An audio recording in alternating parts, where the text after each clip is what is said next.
Welcome to the old Laddie Totally Weird and Random Show.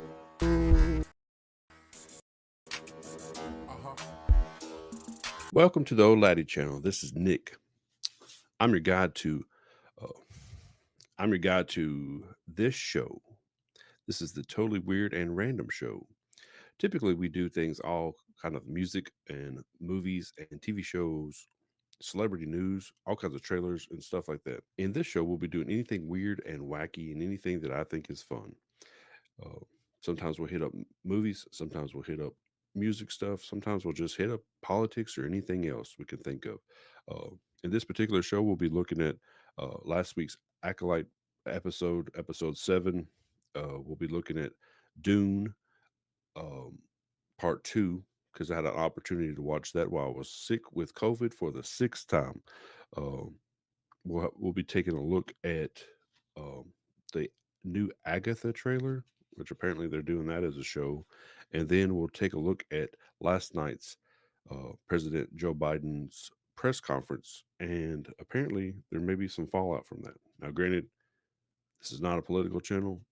I just want to talk about it a little bit because I think it's a little funny. Uh, so let's go ahead and get into it. So I'll go ahead and share my screen about that Acolyte episode 7. Um, what did you guys think about that episode 7? Um, uh, this Acolyte show has been, let me say, made me miss the Ahsoka show. You probably have, what, 3 bad episodes, 2 okay. Maybe episode 5 was pretty good, to back to this being a pretty bad episode, I think. But overall, um, go ahead and look at some of the things from it. Uh, there were some different things that happened in this episode. They revisited Brindock from this time from like the Jedi's point of view from like 16 years ago, but it was like opposite point of view. So like in episode 3, you got to see what Osha and May were going through, and then in this particular episode, you got to see what the Jedi were not really going through, but like their perspective on everything. So um, I'll just kind of jump through this. They were like going around different stuff, investigating the planet. Apparently, there is metal detectors in Star Wars. Um, I don't really like whenever, like, I kind of think it's weird when they have flashlights, and I think it's even weirder that they have metal detectors. But I guess you can only use your imagination so much with prop designs, I guess, of do stuff. Here's the Wookiee. He's out there using that metal detector, trying to find some coins. They have we have this fireside talk between all the Jedi's, and you find out that the Padawan, I think his name was Torben, whichever one, the one that like was put himself in episode 3, he had put himself into exile for like 10 years, didn't talk, just meditated and floated in the air for 10 years. Uh, he his whole like gist of this episode was he just wanted to go back to Coruscant, or I guess wherever their Jedi temple home was. I'm assuming it was Coruscant. That's where most of them were. And he wanted to go back because he was bored and he thought this was a stupid mission. So he kept wanting to find every reason to go back. You find out that Soul, I guess, and he's a knight at this point because he doesn't have a Padawan, but I keep feeling like they kept calling him Master Soul for some reason. But like his whole thing was I guess it's different in this time period for Star Wars or something. Like you don't have to have a Padawan to be a master. Like, which apparently like Anakin would have been really ticked off about because he had a Padawan and they still wouldn't call him master. So like, um, apparently they're just handing out master to anybody back then. So they have like a lot of talking, a lot of dialogue back and forth between I can't remember Trinity, um, Master Trinity, and Master Soul going back and forth about what they should do, and him wanting to keep on finding out what's going on with these kids. He comes up with he comes upon seeing them, reenacting what they were doing at the tree, And then so he goes and finds the witches, which was a really cool like doorway, I guess you could say, elevator shaft or something. Uh, it kind of reminded me of the a lot of the witch um, doorway in the Ahsoka series in the other galaxy. Like this, like looks a lot like it to me. So I don't know if those witches have anything to do with each other. I thought they were similar to the Night Sisters or something, but maybe there's a little bit of similarities. But you see, Soul running around being a real sneaky weirdo, watching the girls the whole time. He's seeing everything they do, and you see all these things from other perspectives. I almost felt like he would have seen if there was Sith there, but he didn't. They didn't never seem to see that they weren't there at the nighttime. So maybe if there were Sith there that night, they didn't see them. But I still have a theory that there's some Sith there that night that they were supposed to drain those girls' force essence to a Sith or something. But that may come in the next episode or something like that. But you come to find out that like uh, what's his name, little Torben guy, finds out that there's I can't, well, I'm trying to find it here. He finds out that there's a reason why that there maybe is virgins or something with these girls, and that may be a reason for them to be able to go home. So he speeds off to go find the evidence because he wants to go home, and that may be his evidence to get to go home. And they chase after him, and Soul wants to have one of them or both of them as his pupils, so he follows him. And the other two are like not into Jedi Wookiee and Jedi Trinity aren't into like this happening because they're just there to report. They're just there to do their job. And then so then you stumble upon them from the other perspective of like what we already seen, like them showing up in the middle of the ceremony. And then it shows like a really kind of cool part where like she Mother Anastasia, I think is her name, uh enters Torben's mind, and she starts like going around him from like different angles and different stuff like that, like you know, kind of being weird, and you kind of see how it would be to have a mind trick, and maybe not a Jedi mind trick, maybe, but of some sort of a mind trick, maybe a dark side mind trick or something. Maybe other Force users can use mind tricks too. Like it's not just Jedi, but typically we've been told this Jedi is not just uh, dark side. But as you can see in this one, I think that these witches are kind of both dark and they're Bendu jet witches or something. I guess would be, if any of you Star Wars people out there, you know the Bendu's like the one in the middle, but they're like in the middle type of witches or something. And so you see her go around and then it gets to the point where that's where he says, I want to go home. He says what he wants, and then that's what makes him his eyes turn black, and then he does what he does in the right, well, where he goes to his knees in the, like in the other, oh right there, like in the other episode, you see him fall to his knees and everything, and he gets taken over. So I'm not really good at driving this thing, um, but basically, uh, it's just a different perspective. You get to see uh, how they it seemed like in the first one, the Jedi's were really okay with the girls getting the test, getting to come with them if they pass the test and all the other stuff.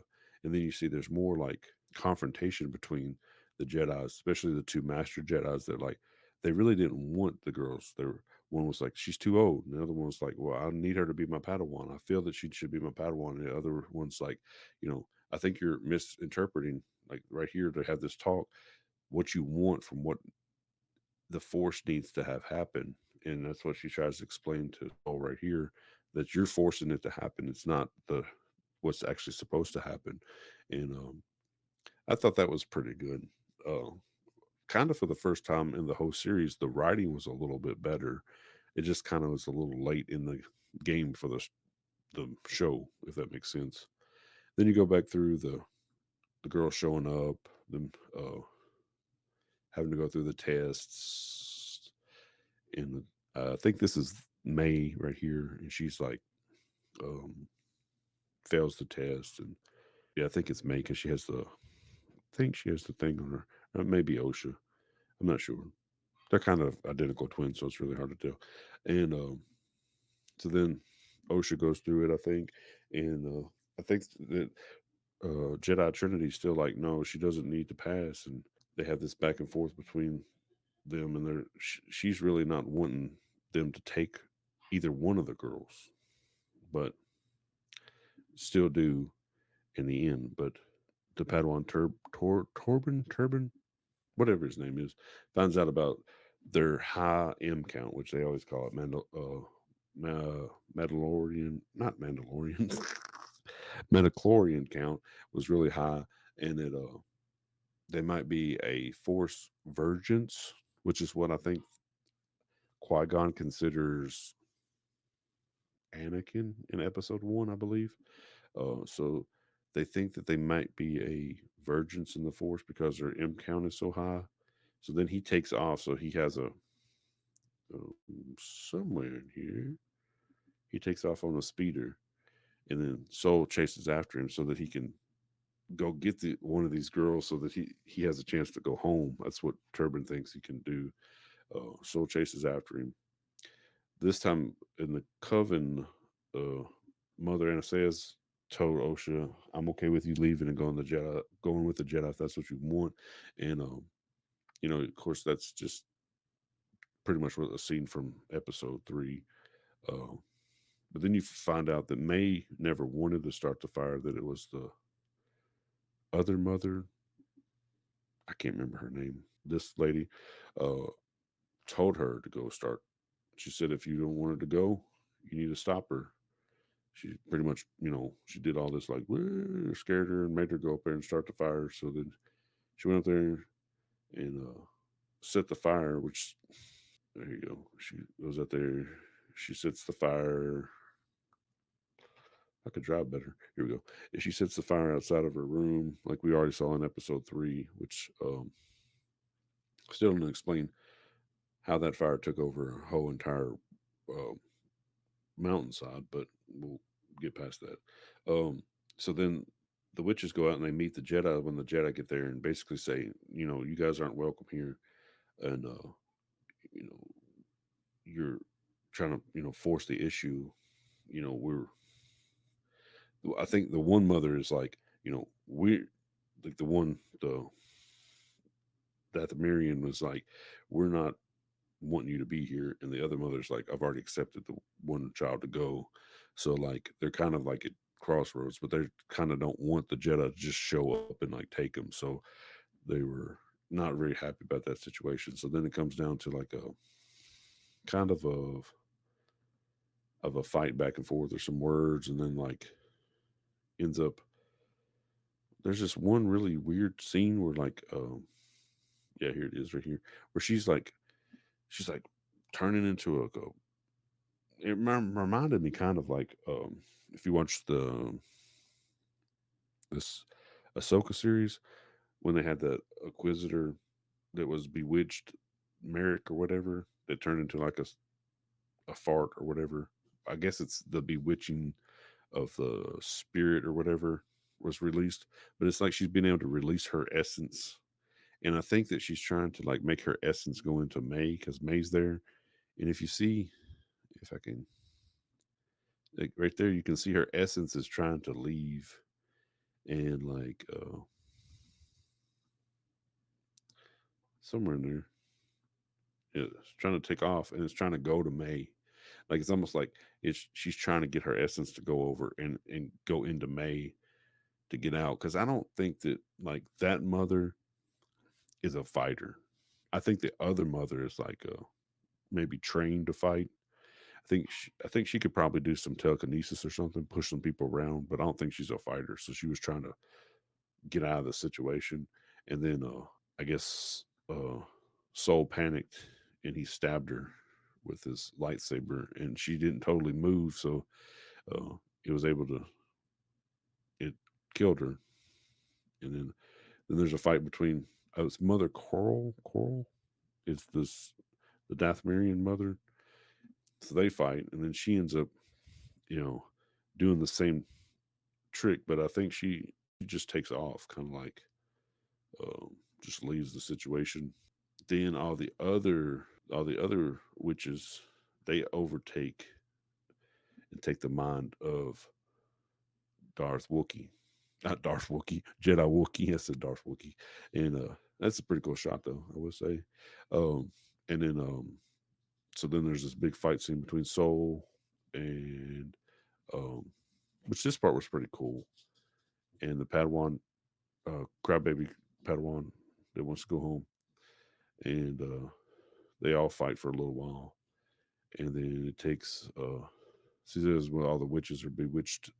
I guess the Wookiee, it takes all of them because he has a strong brain, or maybe to, I don't really know, understand why it takes all of them, but maybe he has a, because he's a master, maybe he's been able to strengthen his brain from that stuff. And like the Padawan only took one person, or because she was stronger or something. It usually takes more people. I'm not really sure, but so Jedi Trinity comes, and then she just takes out all the witches. She does some like reverse Uno card or something. It takes them all out, and then they just pass out like, "Ah," and um, then Soul runs in and tries to find the girls, and that's when you go to the scene where he's trying to find them. It's in episode 3, and basically he has to choose one or the other. He's trying to save them both, but you know how platforms are in Star Wars. You can't. Somebody's gonna have to go down, and he chose. He chose to save Osha. May went down, and then you got Turnick there with his tore up face. And they're going back, and they say that they're gonna have to report it to the council, you know, and tell them what happened. Soul said he's going to be truthful, tell them what happened, and I don't think that really happened that way, or if they ever said it at all. Because at the very end, Osha wakes up, and he said there was a fire uh, that started, and I think that's pretty much the way they left it. So, but overall, I thought it was a pretty good episode. I mean, I wouldn't say it was nowhere near as good as episode 5. Uh, it was better than episode 6. I would say it's probably equal to episode 6 and 4. I say, um, like I really like Star Wars. You know, I love old Star Wars. I really love prequel Star Wars. And since Disney's taking over, it's hit and miss. Like, but the more stuff you put out, the more chances you're taking that stuff's gonna miss or stuff's gonna hit. It's just the way that it is. The more times you do stuff. So let's go ahead and get into Dune. So last weekend I was sick with COVID for like the 6th time. Apparently, I work in an environment there's always COVID, and I just am a magnet for COVID. So I got to sit down, lay down, and try to watch Dune Part 2. I really liked Dune Part 1, but it was a lot of story building. And I watched the 70s Dune, I think was when it came out, the original one, like I guess the original one. Um, and I liked it, even though it's kind of weird. I really liked this first one. I mean, I liked the first one. It was a lot of story building and a little bit of action. And this one, I thought it was just going to be straight action. Of course, I've never read the books. I know those books, Frank Herbert books, I believe, are very popular books, and it's a very popular story. But I don't really know how it worked out. But I just assumed that it wasn't going to be a lot of story building. It was going to be a lot of action. And I will say at the very beginning of the movie, I was surprised to know that there was uh, as much still story building as it was, and it was a little slow. And I'm not gonna lie, I fell asleep at the very beginning. The first time I tried to watch it, of course, I didn't have COVID, but the second time I tried to watch it, I was like, man, I gotta get through this. So after like the first act, I'll say it really picked up. and it was really it was it's a great movie.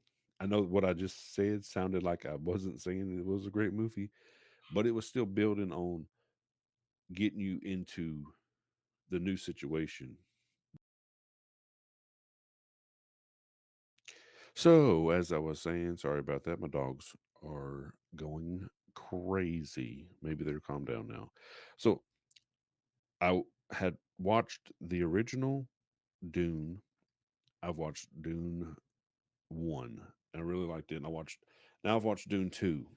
So, I've got into um, halfway through. Like I said, like the first act was really slow. The first act was probably a lot more reiterating the story, rebuilding the story, however you want to say it, getting, I guess, um, Paul, Atreides, Achilles, whatever his name is. I'm horrible with names. Sorry. I really do watch these movies and enjoy them. I just really am bad with names. Um, for the one who survived the initial attack from the Harkonnens, for some reason I can remember their name. Um, the one that the whole story's about. He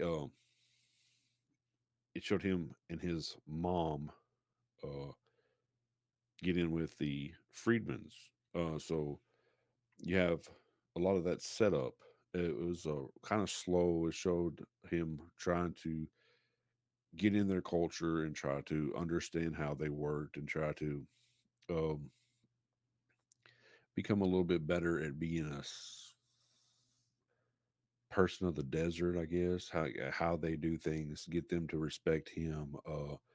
They had to set up kind of doing some small little battles and stopping some spice, like moving and stuff like that. And he had to do a couple of like uh, getting his, because I think one of his like powers or whatever is the ability to foresee things and see things into the future and different ways of kind of like uh, Doctor Strange when he was like, I see a million different possibilities and only one that we can win or whatever. He's like kind of like that scenario in like Infinity War. Um, so he's kind of has the ability of foresight or something. And then so like throughout the movie, there's a lot of that build up and there's a lot of this like political back and forth between like House Harkonnen and House, not the House, excuse me, the Emperor, who's really thinks he's in control, but the Benny Benny Jezebin, whatever the women are that are like the religious figure people, they wear the big square hats and cover their faces or whatever. Benny Jessup, um, they're really the ones that are in control of like the whole situation. Like the mother, his mother, that's throughout it. She's kind of like that in that position there on the planet of with the Freedmans now, and so like these are really powerful religious figures, and I think that even the emperor thinks he's in control, and he's really not because like throughout the movie, there's a lot of times where um, you have back and forth between like certain characters, and they're like, yeah, like it don't matter about so much about him. It just matters that our plane goes through, type of thing. But once you get into the second and third act of the movie, there's a lot of like action. I thought that was really good. I really won't set up like I guess I mean it's a movie that's been out for a while now. I guess I probably should say the people who was actually in the movie. That probably a really smart idea of me. If you're interested in watching the movie, it's a really good movie. Sorry, uh, it was rated by IMDb 8 out of 10. Rotten Tomatoes gave it a 92 for my score, which I've changed my score from a popcorn score to a a pot of gold score. I thought that was better for my channel. What do you guys think? A 3.5 out of 4. So I'm pretty high on it. Even though it has a very slow start, it ends very, very well. I almost want to say it's kind of like it's a sci-fi movie, obviously, but it's like if you like the Batman uh, Begins type of where like the action is kind of like real gritty and like the everything is gritty, but at the same time it's kind of science fictiony. So it's kind of like Star Wars meets like Batman Begins, if that makes sense. I don't even know if that does make sense, but anyway, you got like these type of actors, and there's like, and there's more than just this, but this is just who I wrote down. So you got Timothy Chalamet. I don't know if I'm saying that right. Zendaya, Rebecca Ferguson. You got Javier Bardem. I'm horrible with names, even when I'm reading them, guys. Josh Brolin, Austin Butler, Florence Pugh, Dave Batista, Christopher Walken, because he needs more cowbells. You got Sterling Skarsgård, and there's a bunch more. I just wrote down like the biggest ones that were at the top, but there's like a whole bunch of people, and it's like directed by Denny Villeneuve. That's a really hard name anyway, so I should get extra credit for trying that one. Um, from my understanding, they're supposed to be coming out with a third one. There's supposedly 3 books in the series.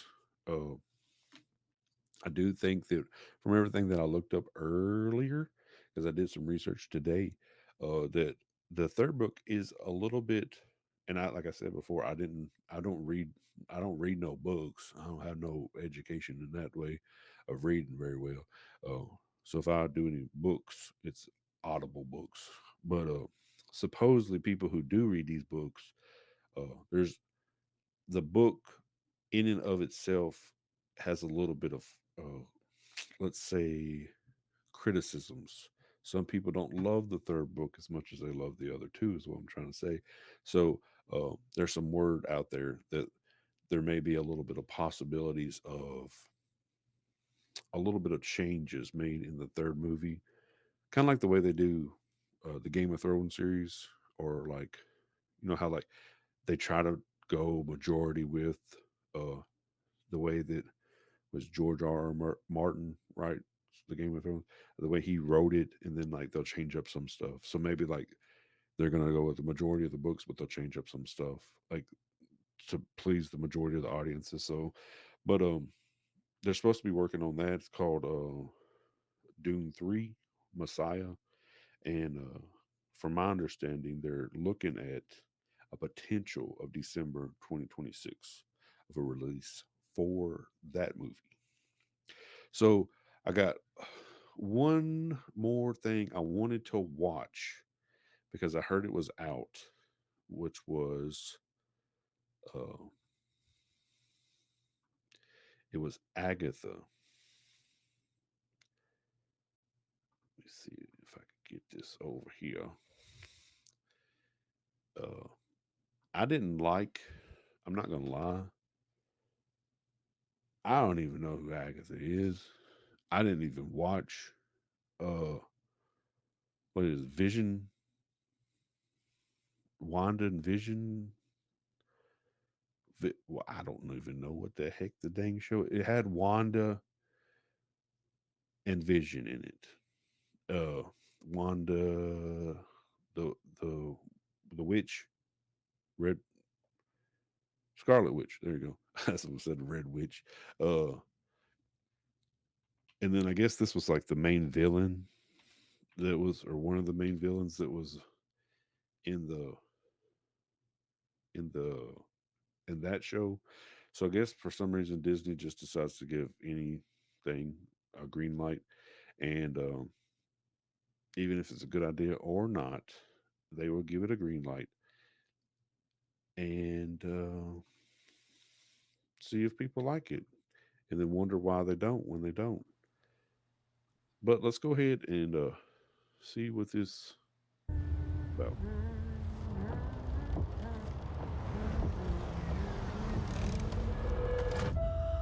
Another beautiful day. Surprised to see you out here, detective. Jane Doe. Found her down here by the water. Cause? Blunt force trauma. What happened to you? I have a lead in the case, but can't shake this feeling I'm seeing it wrong.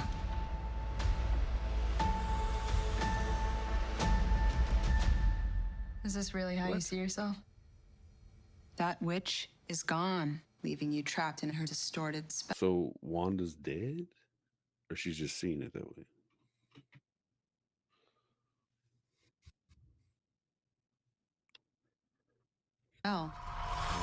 Claw your way out.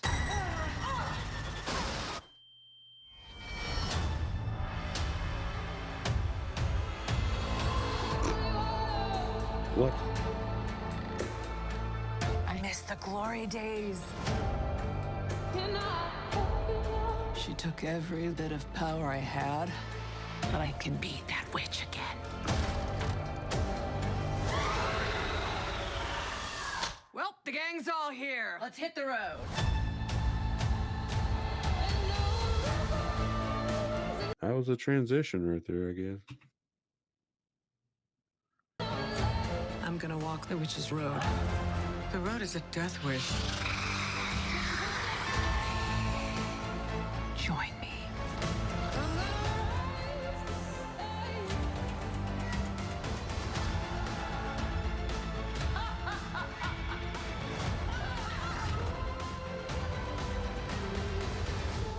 What witch in her right mind would join Agatha Harkness's coven? Not looking for right-minded witches, as it happens.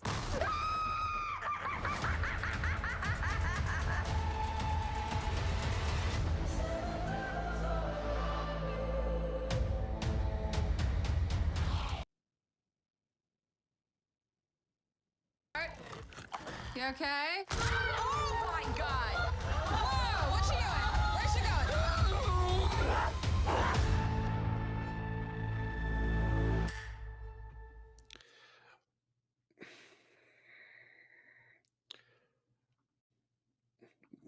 Well, there's that coming out. I want to say, first and foremost, most of that stuff would typically scare me. But I felt like I was watching uh, a comedy horror movie, almost like what's those old movies, Scary Movie or something like that. It didn't even seem like it was. I couldn't tell if it was trying to be scary, or it was trying to be funny, or it was if it was what was it like what genre was it? And if that was if that's the first trailer, was that the best of the show? You know, usually trailers are like remotely close to like not always, but you have a lot of really good shots because you put your best shots in the trailers because you want people to watch the show. Like, "Eesh." Well, I heard about it. Maybe that's why I heard about it because it wasn't good. I don't know, but either or. Uh, last thing I want to get into is this. Uh, and I like want to lightly get into the presidential stuff. Like the, I don't want to. I'm not a presidential political channel. I don't want to get into back and forths on any of that stuff. Uh, everybody has their own views. Everybody's entitled to their own views. Uh, I served in the Air Force for a long time. I have, uh, and the reason why I bring that up is because I served in the military for a long time, hoping that people would have a chance to have their own rights to feel how they wanted to feel.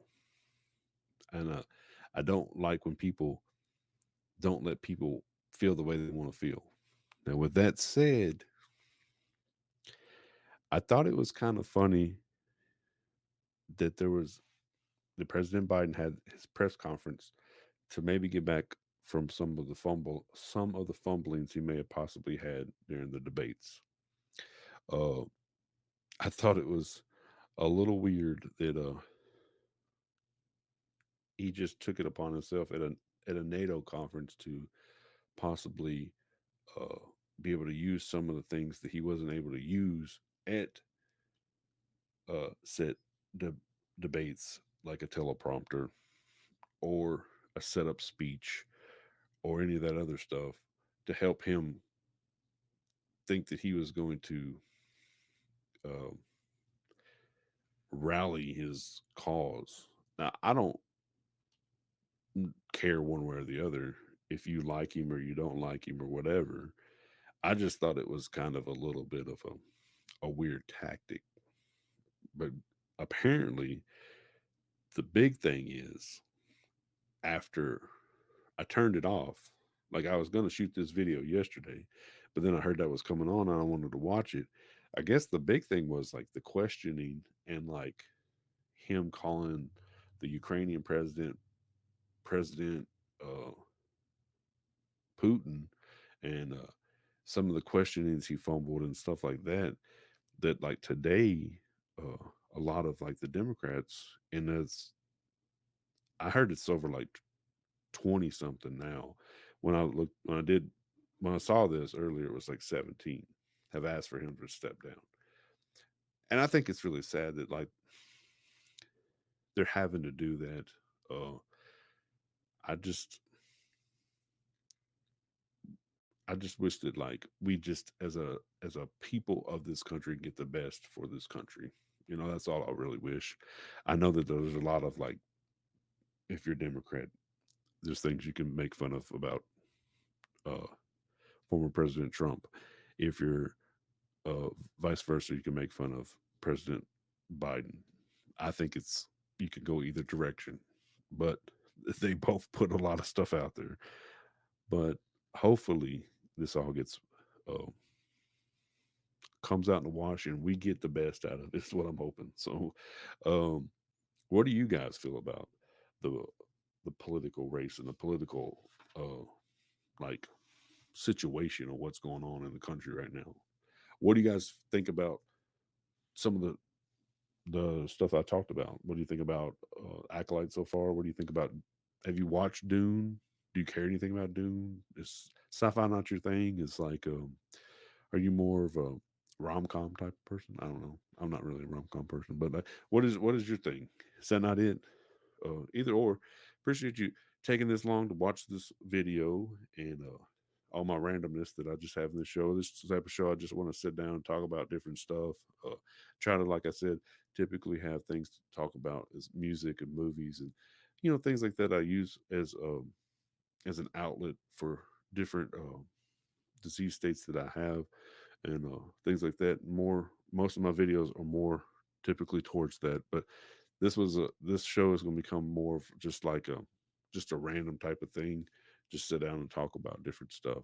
I appreciate you watching my video this long into it, and love you guys and peace.